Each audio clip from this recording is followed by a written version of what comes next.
Julho de 2020, começa agora pela Folha FM, mais um Folha no Ar, primeira edição, ao vivo aqui pela Folha FM, ao vivo também em nosso streaming no Face, no YouTube e também esse programa já está no Instagram. Logo mais estará editado para podcast e também a reprise às 17 horas na Plena TV.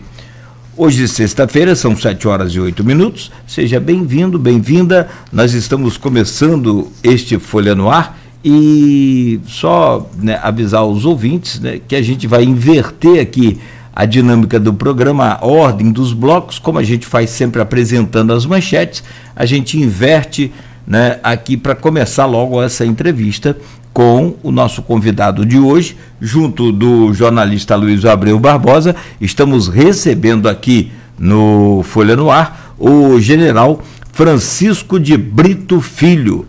Ele foi comandante do contingente brasileiro no Haiti, da Força de Pacificação no Complexo da Maré, no Rio de Janeiro, ex-instrutor da Escola de Comando e Estado-Maior do Exército Brasileiro e ex-chefe do Estado-Maior do Comando Militar do Nordeste. Está conosco aí por videoconferência o general Francisco de Brito Filho, e ele vem para falar sobre essa questão militar, desde o Império aos nossos dias. A experiência no Haiti, a politização dos quartéis e também a sua visão sobre Pazuello, da ativa na saúde, no Ministério da Saúde, e a troca do comando das Forças Armadas, além de atritos com poderes da República. General Francisco de Brito Filho, é um prazer enorme recebê-lo aqui no Folha no Ar. Seja bem-vindo, muito bom dia. A satisfação é minha, Cláudio. Bom dia ao Luiz, que também já está aí presente no ambiente online. Agradecer o convite e cumprimentar todos os seus ouvintes, que eu tenho certeza que é bem numerosa. Um bom dia a todos. Agradeço, mas já de início, o convite formulado. Nós que agradecemos. Aloysio, seja bem-vindo também. Muito bom dia ao Folha no Ar, primeira edição. Bom dia, Cláudio. Bom dia, general. Obrigado pela presença.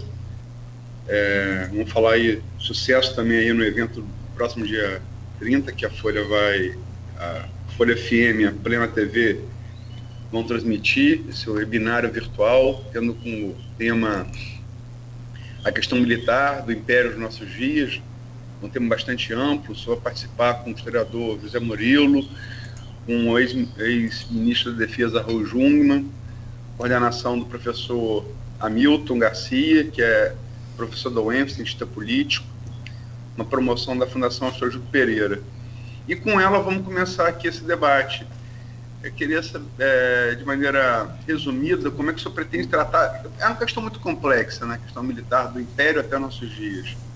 É uma extensão de tempo grande, muitos eventos, né? Como é que o senhor pretende descrever e resumir essa questão na sua apresentação? Sem querer, logicamente, que fazer um spoiler, né?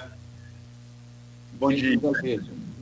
É uma responsabilidade muito grande para mim dividir a mesa desse debate com duas pessoas que eu admiro e respeito muito, o professor José Murilo Carvalho e o ministro Raul Jungmann. O ministro Raul Jungmann eu já conheço, tempo que ele era ministro da Defesa, ainda estava nativo.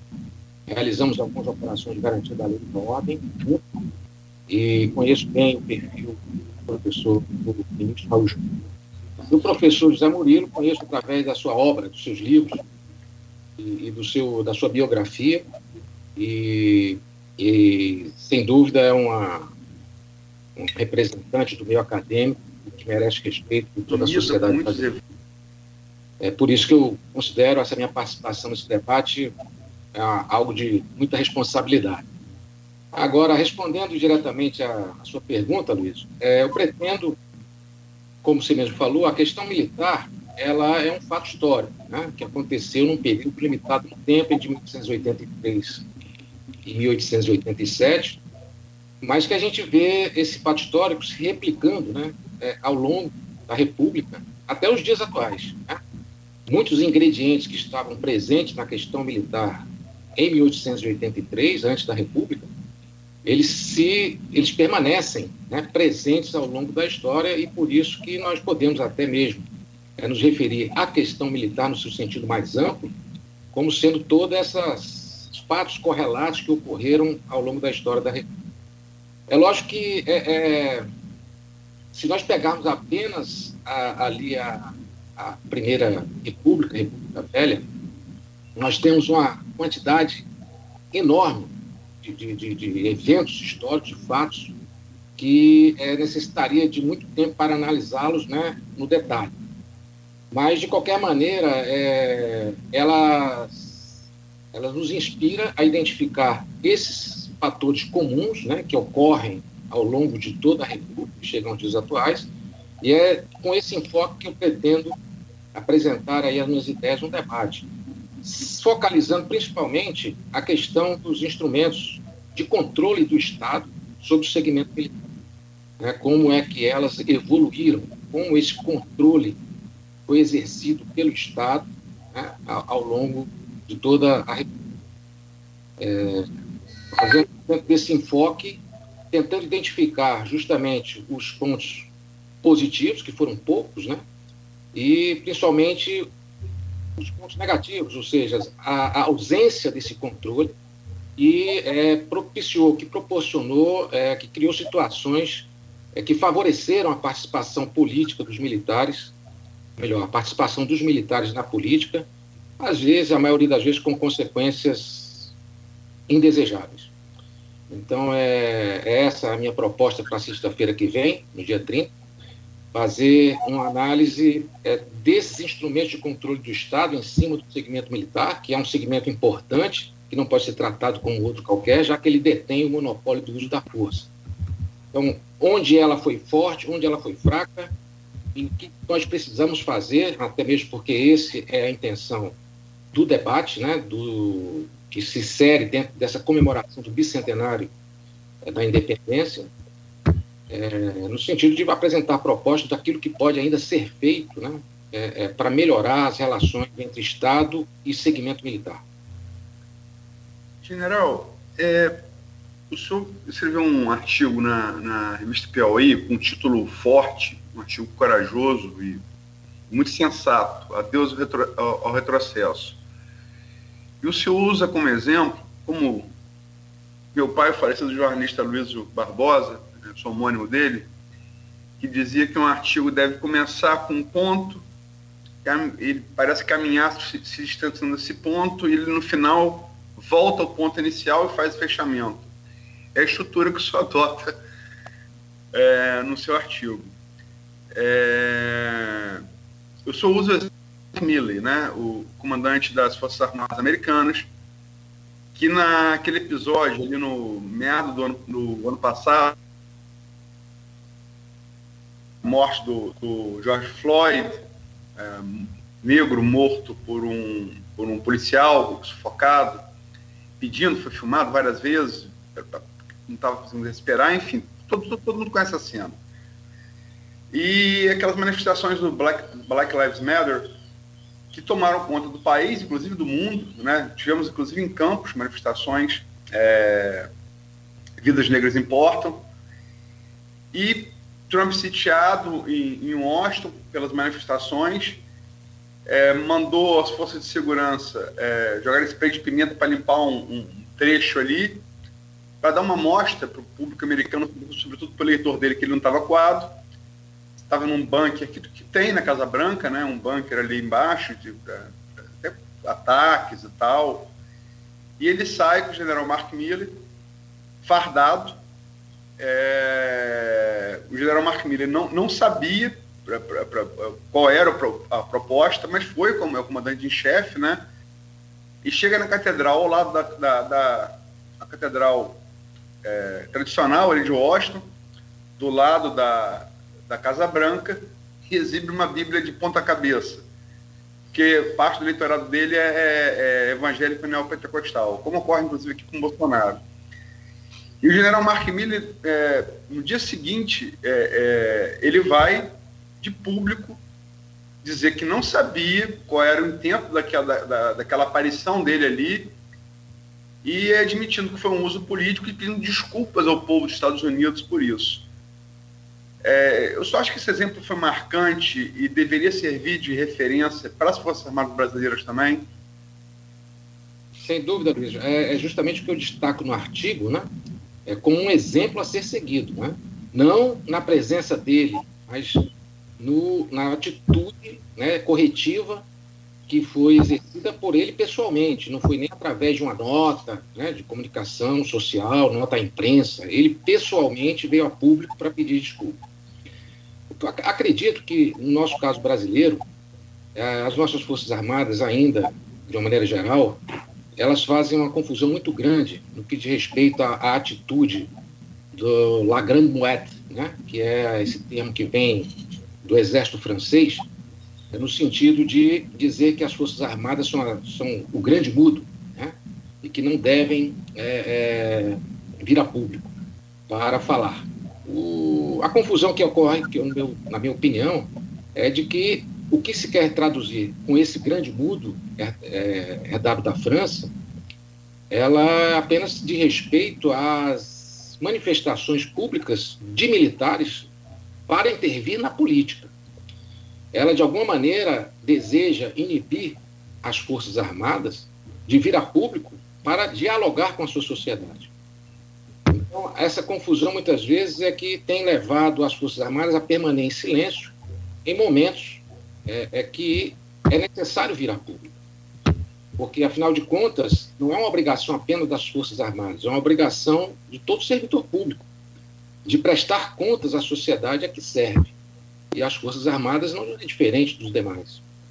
Então, na hora que começam a se criar suspeitas ou dúvidas a respeito do posicionamento das Forças Armadas no que diz respeito à sua atitude, sua postura em relação a governos ou políticos, ela tem que vir, sim, a público para esclarecer a sociedade, nem que seja para reafirmar o óbvio, que são instituições de Estado e que não estão sujeitas a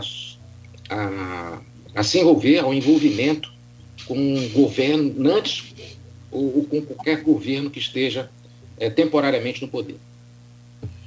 Eu vou, se me permite, eu vou usar de novo a analogia dos Estados Unidos. Isso é uma referência não só militar, né, a maior potência militar do mundo, como também a democracia representativa mais longeva, que é a invenção aí da iluminista do século XVIII, né? E é a Revolução anterior francesa. Eles elegem presidente de 4 anos, mesmo até durante a Guerra Civil elegem, né? País conflagrado, eles mantêm. Inclusive, o discutido voto pelos Correios em 2020 nasce dali, para que as tropas não desertassem, né? Se fosse para a sociedade votar, não voltaria para a linha de combate. Na década de 60 do século XIX. E os Estados Unidos, eles elegem 3 vezes um general. 3 vezes. Ocorre 3 vezes. A primeira é George Washington, que derrota os ingleses e faz a independência. A segunda, com a morte de Lincoln assassinado, é o general Grant, que comanda o Norte, vencendo a Guerra de Secessão contra o Sul. E a terceira, o general Eisenhower, né, que comanda as forças aliadas na Segunda Guerra Mundial. Eu só acho que tem uma mensagem implícita nisso, quer dizer, os militares lá chegaram ao poder pelo voto em momentos seguintes a que eles tiveram grandes feitos. Isso foi reconhecido pela sociedade. O senhor acha que isso é coincidência ou não é? Serve como parâmetro? Sem dúvida. E curioso é que isso se repete também no Brasil, né? Nós vimos aí, após a guerra, a eleição do general Dutra, né? E isso daí, de alguma maneira, entra em conflito com as ideias que eu defendo de despolitização das Forças Armadas, né? Porque eu entendo que os militares, quando estão na ativa, eles representam um papel muito sensível, muito delicado, porque detém as ferramentas do monopólio do uso da força, e eles devem permanecer neutros e fiéis ao Estado, mas ao passarem para a reserva, sem dúvida alguma, eles desenvolveram capacidades, tá? Desenvolveram competências que podem ser úteis ainda à sociedade, tá? Então, eu acredito que há uma certa dificuldade de enxergar um militar ou um ex-militar desempenhando cargos políticos com, vamos dizer assim, com destreza. Até porque, se ele foi um militar profissional, ele se manteve distante do jogo político. Agora, também entendo que não é impossível que um militar que tenha demonstrado competências e qualidades, que se ele possa rapidamente se ajustar, compreender e entender o jogo político e ter um bom desempenho como em qualquer cargo político eletivo ou não eletivo. Então, eu entendo que hoje, o que ocorreu em 2018, na eleição do governo Bolsonaro, é parte da confiança da sociedade, que a sociedade deposita nas suas Forças Armadas, foram transferidos para ele, né? Creio que, de alguma maneira, isso se repete em 2018, né? E justamente de maneira análoga ao que ocorreu nos Estados Unidos. Não temos aí, em 2018, nenhum grande evento em que houve um protagonismo militar para que viesse a justificar a eleição ou para que tenha uma analogia completa entre os casos que você citou, mas o fato é que no período da redemocratização nós tivemos aí uma aproximação das Forças Armadas com a sociedade e um desenvolvimento de uma relação de confiança, ao mesmo tempo que havia também um sentimento de desconfiança no meio político, né? O sistema político estava desacreditado, né? Com envolvimentos aí em corrupção, etc. Então, a sociedade olha para as Forças Armadas de uma maneira que traduz muita credibilidade, e o candidato Jair Bolsonaro, embora, além de ter um passado na própria carreira militar, ele consegue atrair para ele esses valores militares, esses valores que estavam na consciência coletiva da sociedade, como de credibilidade em relação às Forças Armadas, e transfere essa credibilidade para ele. E consegue a eleição. É lógico que depois daí é uma outra história, começa uma outra história, mas eu creio que essas analogias que você se referiu, elas, de alguma maneira, se replicaram, né, ao longo da história do Brasil, e acredito que tenha, sim, algum ponto comum em relação à eleição do presidente Jair Bolsonaro. Você chegou em 2018, e na analogia que eu fiz em relação aos eventos marcantes da história dos Estados Unidos que redundaram em eleição de generais pelo voto popular, né, ao cargo mais alto da República deles. Mas a gente pode fazer algumas analogias também no Brasil em relação a isso. A geração da Guerra do Paraguai, que foi o maior conflito armado na América do Sul, foi a geração que fez a República. A geração que lutou, que vem do tenentismo, né, começou ali embaixo de patente, foi ascendendo, chegou a capitão, major, coronel na Segunda Guerra Mundial, lutou na Segunda Guerra Mundial, é a geração que tenta depois Getúlio dá um tiro no peito, reverte aquilo 10 anos, em 54, e ocorre o golpe militar de 64. E a geração do qual o senhor participou, vários de vocês têm essa coisa em comum da passagem nas Forças de Paz do Haiti. É essa geração que parte dela chega com o Bolsonaro em 2018. O senhor também não faria essa analogia no Brasil? Podemos, sim. Inclusive, essa sua referência aí a um passado mais remoto, né? Nós vamos perceber que a participação dos militares que se destacaram, né, e que já assumiram protagonismo na época do tenentismo, lá no início do século XX, elas praticamente se projetam até o fim dos governos militares, até mesmo porque os nossos presidentes militares, né, do período do governo militar, quase todos, né, acredito que só Costa e Silva é que não teve um envolvimento direto com o tenentismo, e nem o último, que é o Figueiredo, né? Por conta de idade. Mas todos os outros, eles têm as suas raízes lá no tenentismo, né? E eles mantêm esse protagonismo até então. Em relação a essa credibilidade recente, né, conquistada após os governos militares pelas Forças Armadas, eu posso relacionar, sim, com o sucesso que nós vimos, que nós obtivemos aí nas nossas participações em operações de paz, né? Os militares que estão ali junto ao governo Bolsonaro, o general Heleno comandou a operação, o componente militar, né, da missão, né, de estabilização da ONU no Haiti. Assim também desempenhou o mesmo cargo o general Ramos, né? O general Braga Neto, ele não teve nenhuma participação, pelo menos de destaque, né, de comando nas operações no Haiti, mas também traz um currículo aí que traz, inclusive no bojo, o fato de ter comandado o Comando Militar do Leste, de ter participado como responsável pela coordenação da segurança dos Jogos Olímpicos. Então traz uma bagagem de conhecimentos e experiências que são referências de sucesso, né, na parte de competências de técnicas militares.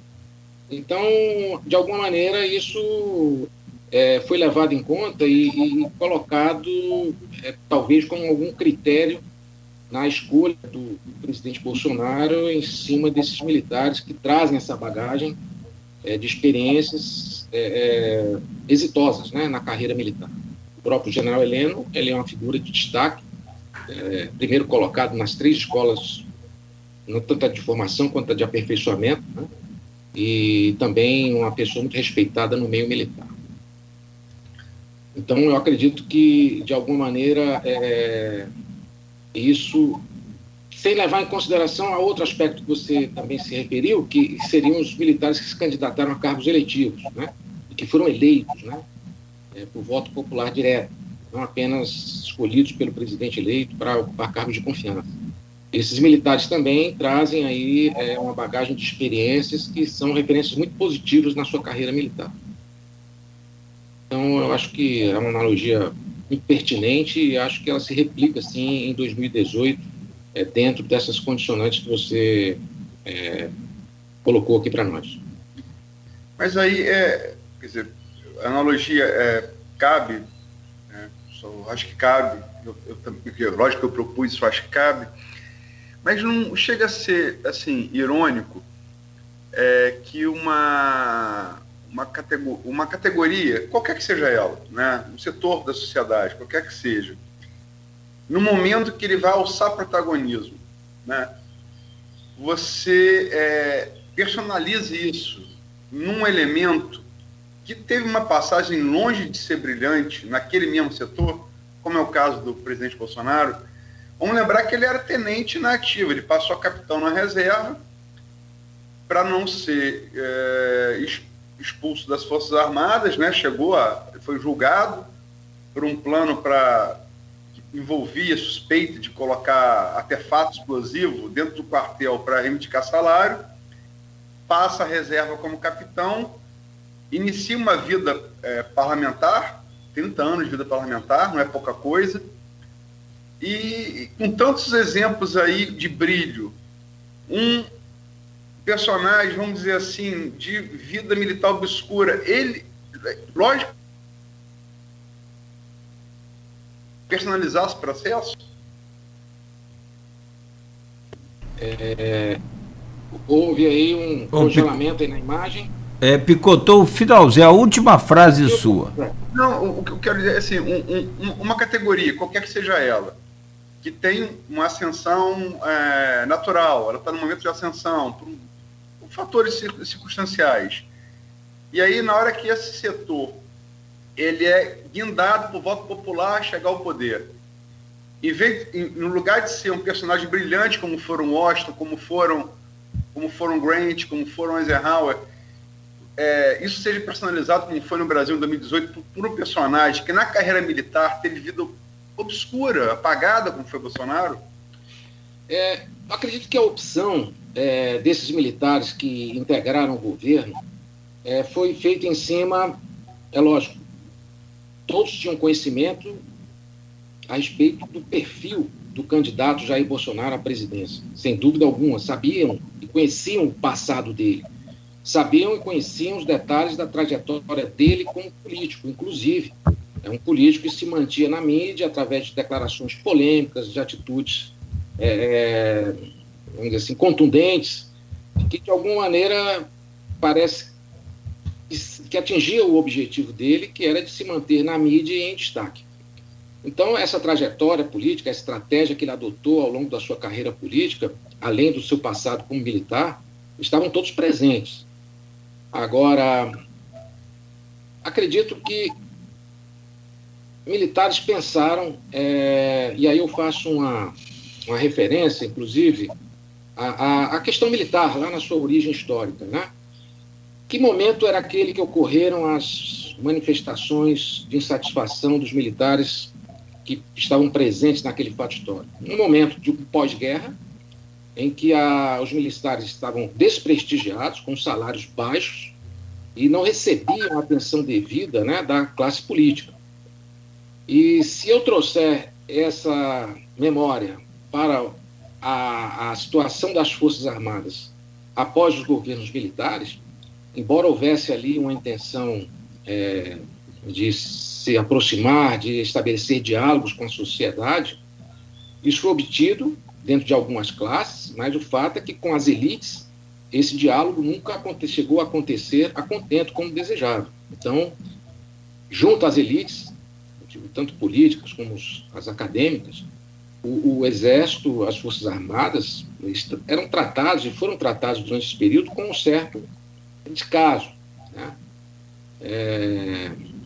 Então, essa questão, quando surge a eventualidade da candidatura de um ex-militar, apesar de não ser o perfil que todos nós desejássemos, né?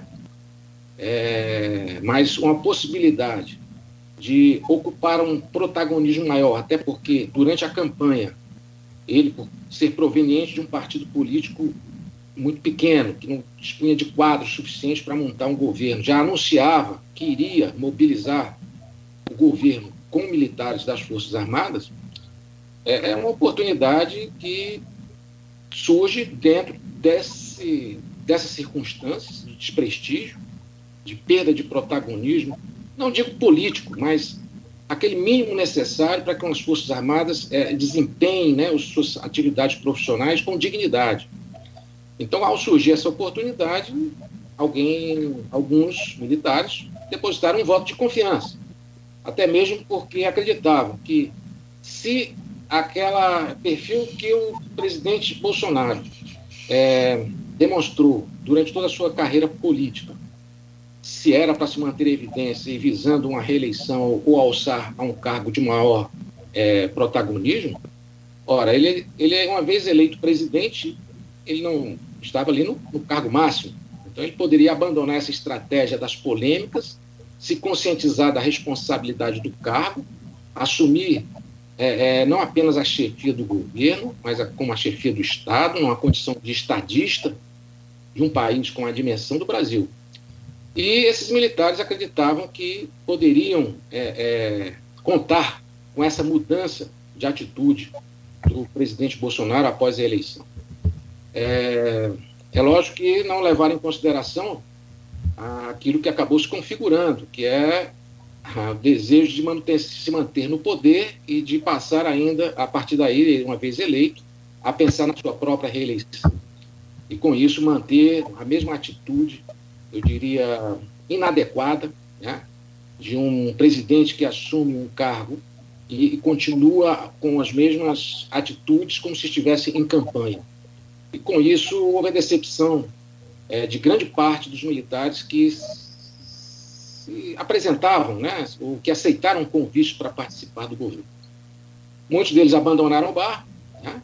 Nós temos aí exemplos, eu fui um deles que acreditei nessa promessa, embora tenha aceitado um cargo de não muita evidência, e aceitado o cargo de chefe de gabinete do INEP, que é uma autarquia dentro do Ministério da Educação, na condição de não participar de nenhum evento de natureza política, eu ia desempenhar essencialmente um cargo técnico, mas mesmo assim, né, num cargo de terceiro escalão, a decepção chegou muito rápido, e então acabei decidindo por não participar mais do governo. Aqueles que permanecem têm as suas motivações pessoais. Não podemos dizer que, em princípio, condenar que essas motivações sejam com base em má fé ou interesses escusos ou pessoais, né? Mas acredito que ainda, de alguma maneira, permanecem no cargo, ainda com a intenção de contribuir com o país e, de alguma maneira, impor ainda alguns limites ou mesmo de oferecer sugestões e aconselhamentos em cima de atitudes não muito democráticas que o próprio governo Bolsonaro, o próprio presidente, às vezes assume em manifestações públicas e em declarações públicas. Acredito que o que ocorreu foi isso, Aloysio. Um voto de confiança que foi traído. E quando se manifestou essa certeza dessa traição, era tarde demais, talvez, para abandonar e talvez até mesmo um ato de responsabilidade, né, se ausentar do governo em razão de tudo que já tinha ocorrido e em razão do que poderia acontecer, ainda de pior, sem a presença deles no governo. Eu prefiro acreditar nessa boa-fé dos militares que ainda permanecem no governo, ao lado do governo do presidente Bolsonaro. Essas palavras são fortes, né? Um voto de confiança que foi traído. Forte definição. Perfeito. Eu acredito que tenho absoluta convicção com as pessoas que pensam que isso aconteceu, e não apenas, não acredito que seja apenas eu a ter essa impressão, a ter essa visão, né? E as atitudes do presidente foram muito explícitas, né? Promessas de campanha foram abandonadas já no primeiro momento de exercício do governo. Culminando agora com essa declaração mais recente, inclusive, de que ele sempre foi centrão. Então, isso aí já traduz, né, o tipo de não comprometimento com as suas promessas.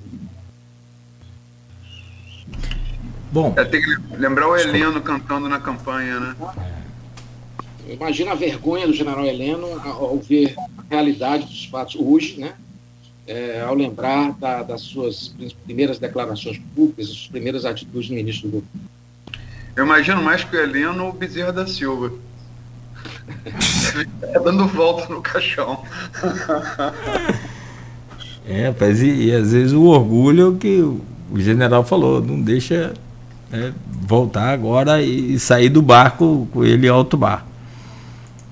É uma situação muito delicada, realmente. Bom, nós vamos seguir com o general Francisco de Brito, que está conosco ao vivo no programa hoje. Estamos também em nosso streaming no Face, já com várias intervenções ali. Bom dia a todos, muito obrigado. Vamos a um rápido intervalo, a gente volta. Na sequência, a gente continua conversando com o general e vamos falar sobre a experiência dele lá no Haiti. Acho importante o momento também, a crise que vive o país agora, o presidente assassinado. Voltamos a falar sobre essa questão da politização dos quartéis e ainda, né, toda a polêmica envolvendo o Pazuello na Secretaria, no Ministério da Saúde. São 7h42. Este programa tem um oferecimento dos laboratórios Plínio Bacelar e Proteus, serviços de saúde e medicina ocupacional com a qualidade certificada ISO 9001-2015.